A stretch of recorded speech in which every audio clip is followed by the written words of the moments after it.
Big week, guys. It always is. Another week at MrLandcruiser. We've just started on a 1979 BJ40. It's got the 4-cylinder, the 4-speed box. We're tearing it down. As you can see, she's a little bit dusty, but we've got a lot of work ahead of us. Come and check out the body.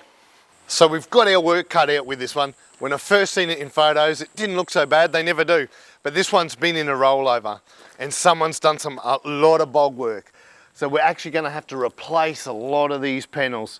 It's actually crumpled in the front, but the only way to find out what's really happening is to get it sandblasted, and that's where the truth lies. That's resto, but let's go have a look at what's happening mechanical. So over here is an FJ40, 1973. This one came in with a Valiant motor. It's got a Hemi in it. Who wants that?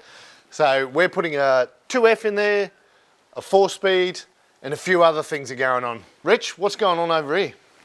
Oh, well, you know the year, right? So it had drum brakes in the front, so we're upgrading it. So we're doing a full disc brake conversion in the front of this.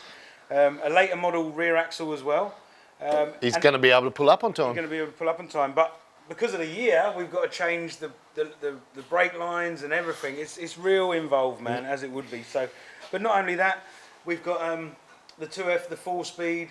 There's a lot, the wiring where they put the Valiant engine in there, they've just destroyed it. So there's a lot of work to get it back up to. And tell me, with the disc brakes, the 80 series booster. 80 series booster, 80 series master, as I said, redirecting all the lines to bringing it up to standard. It's going to be a new truck. Bringing it into the modern world, man, you know? So yeah.